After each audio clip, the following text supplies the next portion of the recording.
할렐루야, 날마다 새벽 만나로 여러분을 찾아가는 만나교회 김태광 목사입니다. 오늘도 하나님의 말씀을 통해 하나님의 나라와 의를 구하며 이 세상을 보다 아름답게 만들어 가시는 저와 여러분들 되시길 소망합니다. 오늘 우리에게 주시는 말씀은 마가복음 10장 17절로부터 22절의 말씀입니다. 예수께서 길에 나가실새 한 사람이 달려와서 꿇어앉아 묻자오되 선한 선생님이여 내가 무엇을 하여야 영생을 얻으리이까? 예수께서 이르시되 네가 어찌하여 나를 선하다 일컫느냐? 하나님 한 분 외에는 선한 이가 없느니라.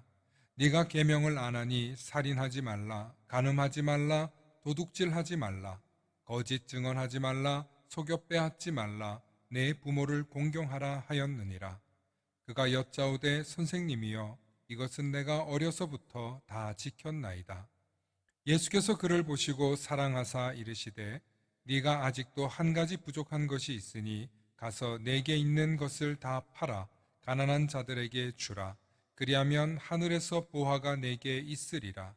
그리고 와서 나를 따르라 하시니 그 사람은 재물이 많은 고로 이 말씀으로 인하여 슬픈 기색을 띠고 근심하며 가니라.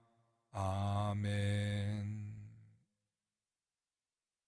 오늘은 부자가 된다면 이라는 제목으로 말씀의 은혜 나누고자 합니다. 미국의 기본을 세운 사람이라고 평가받는 벤자민 플랭클린은 미국의 건국의 아버지 중 한 사람으로 불립니다. 그러다 보니 수많은 사람이 플랭클린이 대통령이었다고 생각을 하는 경우가 많습니다. 사실 저도 그가 대통령인 줄 알았습니다. 그는 미국 100달러짜리에 자신의 얼굴을 드러내고 있고 미국 사람들이 가장 고마워하는 인물이기도 하다고 합니다. 벤자민 플랭클린은 1706년 보스턴에서 비누와 양초를 만드는 집안에서 태어나 형편이 어려워 학교를 다니지 못했다고 합니다. 왜냐하면 그 형제 중에 15번째 아들이었기 때문입니다. 그는 17살이 되던 해 형의 인쇄소에서 일을 배웠지만 그의 실력에 비해 형편없는 대우에 형에게 실망하여 가출하기에 이릅니다. 그는 1년 후에 펜실베니아라는 지역으로 갔고 그 지역에서 그의 성실함과 지혜로움을 보고 1730년 24살이 되던 해 그는 처음으로 자신의 인쇄소를 소유하게 됩니다. 1년 후 펜실베니아 대학에 도서관을 설립했고 이 도서관은 최초 사립 도서관의 시작을 알립니다. 이후 그의 인쇄업은 승승장구하여 큰 돈을 벌었고 이후로 그는 난로를 발명하기도 했으며 번개에서 전기가 발생한다는 발견도 하여 피레침을 발명하기도 하였습니다. 자신의 집에서 최초로 가로등을 설치해 필라델피아가 최초로 저녁에 가로등이 있는 도시의 시작을 알리기도 했습니다. 그는 부자가 된 이후 더 이상의 부를 축적하는 삶이 아니라 더 많은 사람들에게 유익한 일, 더 많은 사람들에게 도움이 될 만한 일, 특별히 자신이 사랑하는 미국이 많은 사람들에게 영향력을 미칠 수 있는 나라가 되길 바라서 과학과 정치, 사회활동 등 다양한 분야에서 자신의 지식과 재능을 나타냈다고 합니다.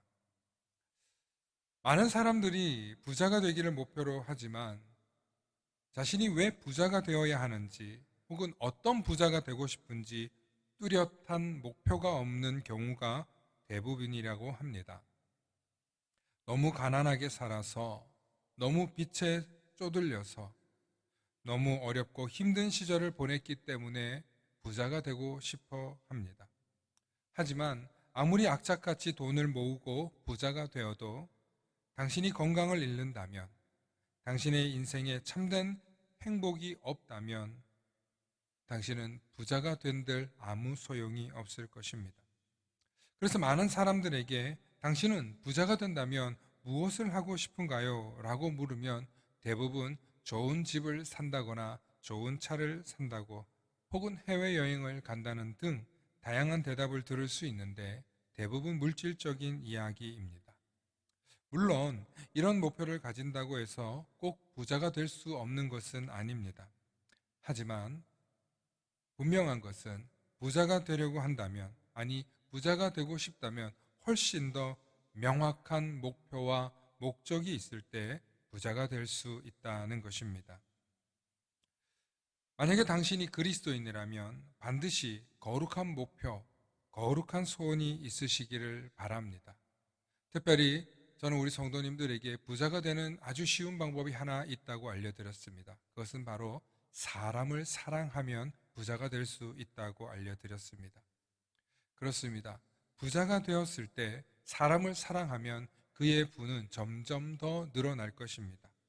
하지만 부를 소유했지만 쾌락을 쫓고 또 사람들을 사랑하지 않는다면 그는 그 부 때문에 죄와 사망의 길로 떨어질 것을 우리는 명심해야 합니다. 이 세상에는 부자가 될 수밖에 없는 사람들이 있습니다. 그분들의 특징은 근면성실합니다. 동시에 자신만의 분명한 목표가 있고 자신의 꿈을 향하여 끊임없이 도전한다는 것입니다. 부자가 되려고 돈을 모으려는 사람도 어느새 자신의 일이 좋고 자신의 꿈을 향해 가다 보니 점점 더 엄청난 거부가 된 사람들이 있습니다. 문제는 그 부를 얼마나 잘 사용하느냐에 따라서 그의 남은 인생이 완전히 달라진다는 것입니다. 오늘 읽은 성경 본문을 보면 한 부자가 예수님 앞에 찾아와서 영생에 관한 질문을 합니다. 그러자 예수님께서 그에게 네가 계명을 알 텐데 뭐하러 물어 하는 그런 반응을 보입니다. 그러자 그 사람은 제가 어려서부터 율법을 지켰습니다. 그럼에도 불구하고 나는 영생에 대해서 궁금하다고 예수님께 묻습니다. 그러자 예수님께서 이 사람을 사랑하사라고 기록되어 있는데 이어서 예수님께서 네가 아직도 한 가지 부족한 것이 있으니 가서 내게 있는 것을 다 팔아 가난한 자들에게 나눠주고 그리고 나를 따르라고 말씀하셨습니다. 하지만 그 사람은 재물이 많은 고로 슬픈 기색을 띠고 근심하며 갔다는 기록만 남아 있습니다. 그런데 여러분, 놀랍게도 아주 특이한 점을 우리는 발견해야 합니다. 마가복음에서 예수님께서 한 사람을 대상으로 사랑했다라는 표현이 나오는 곳이 아무데도 없습니다. 도대체 예수님께서는 이 사람의 무엇을 보고 그런 생각이 들어 사랑하셨다고 했을까요? 아니 어쩌면 마가복음에서는 어떻게 예수님께서 그를 사랑하셨다는 것을 알았을까요? 그 이유는 마가복음의 저자에게 달려 있습니다. 바로 마가복음의 저자가 슬픈 기색을 띠고 근심하며 갔던 그 사람과 연관이 있기 때문입니다. 초대교회 전설을 따라 보면 마가복음의 저자인 마가 요한은 바로 이 사람으로 추정됩니다. 우리가 잘 아는 마가의 다락방 성령 강림 사건이 나타났던 바로 그 장소, 마가의 집이었습니다. 제자들이 숨어서 지낼 수 있을 만큼 예수님의 모든 제자들이 믿고 자신의 몸을 숨길 수 있었던 사람, 그 부자가 처음에는 슬픈 기색을 띠고 근심하며 예수님을 떠났던 사람입니다. 그런데 예수님의 말씀을 떠올리면서 예수님을 생각하니 예수님이 자신을 사랑하셨구나 하는 것을 깨닫게 된 것입니다. 그래서 예수님이 자신을 사랑한 것을 느끼고 다시 그는 예수님을 따랐을 것이라는 추측을 합니다. 결국 그는 예수님의 말씀대로 모든 것을 드리고 예수님을 따랐습니다. 진정한 부자, 진짜 부자가 되고 싶다면 반드시 부자가 되어야 할 이유와 목표를 분명히 하십시오. 그리고 무엇보다도 주님께서 주시는 사명을 분명히 한다면 하나님께서는 행복한 부자, 의미 있는 부자, 이 세상을 아름답게 다스리다가 하나님 품으로 돌아가는 부자가 되실 것입니다. 오늘도 저와 여러분들에게 하나님께서 이 세상을 아름답게 다스리라고 물질을 주시길 간절히 소망하며 오늘도 성도님들의 깊은 고민을 함께 공감하며 삶의 지혜와 성경적 대안을 제시해 드리는 만나교회 김태광 목사였습니다. 감사합니다. 샬롬.